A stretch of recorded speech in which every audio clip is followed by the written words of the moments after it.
Když představila firma Jura v roce 2021 kávovar Z10, tak změnila trh domácích kávovarů. A to tím, že přinesla funkci studené extrakce kávy. Následně Juru celý trh následoval a tuto funkci začal také postupně nabízet. Jura nyní přichází s kávovarem, který toto všechno změnil v inovované verzi. Model Z10 z roku 2021 se tedy dočkal nové varianty, nové generace a přichází se spoustou novinek. Má úplně přepracované menu ovládání, které je mnohem intuitivnější a displej má mnohem lepší reakce. Ale to není to hlavní.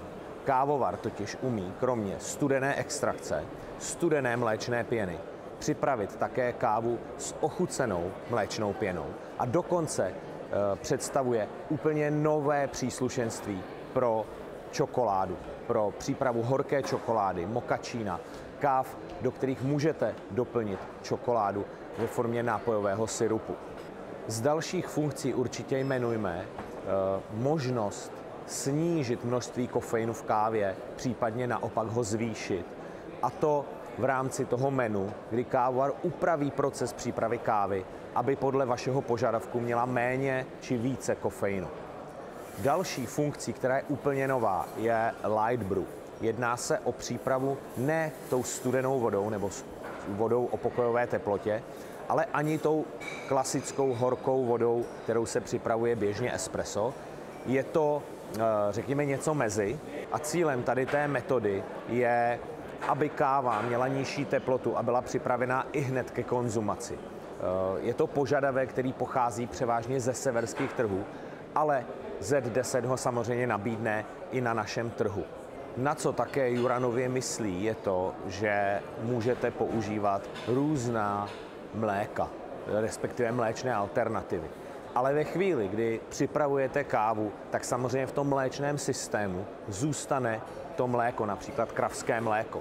A pokud použijete jiné mléko, tak ho máte kontaminované těmi zbytky v tom systému. Z10 nabídne funkci pro rychlý proplach celého toho systému těch mléčných cest, abyste mohli použít kávu od kávy, různé druhy toho mléka, respektive mléčných alternativ.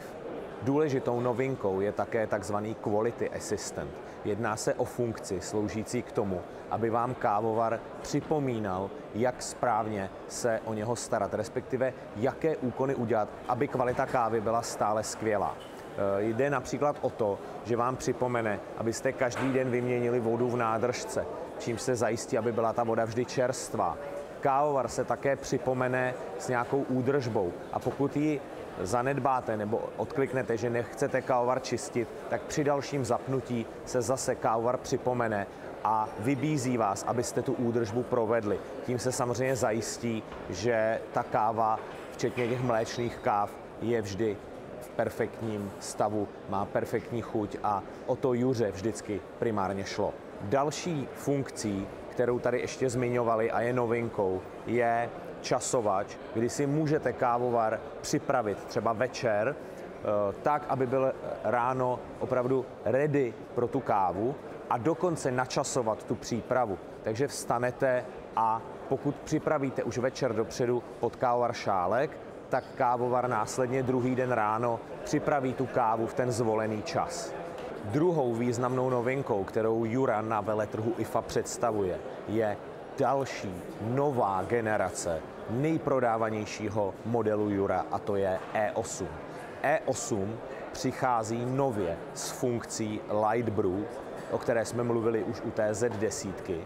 Kromě toho přidává také vůbec poprvé v případě E8 funkci Sweet Foam, tedy té ochucené mléčné pěny pomocí toho dodávaného příslušenství.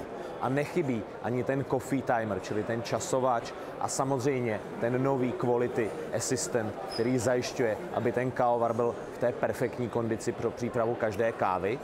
My oba ty kávovary budeme brzy podrobně zkoumat v pražském showroomu Jury a připravíme ke každému z kávovarů podrobnější prezentační video, kde jednotlivé funkce představíme a vyzkoušíme. První dvě z prezentovaných novinek dorazí na český trh ještě letos. Ale teď tady máme jako poslední novinku, která stojí opravdu za pozornost, kávovar, který bude na českém trhu až někdy v únoru 2026 a jedná se o J10 Twin. Je to model, který samozřejmě navazuje na tu J10, která už byla uvedena a o které jsme natáčeli i podrobné video. Ten kávovar má ale stejně jako nižší model J8 Twin dva zásobníky na zrna. Takže můžete mít dva druhy kávy v tom kávovaru. Oproti J8 ale přichází i s funkcí cold brew, tedy studené extrakce. A samozřejmě nechybí ani funkce sweet foam pro tu ochucenou mléčnou pěnu.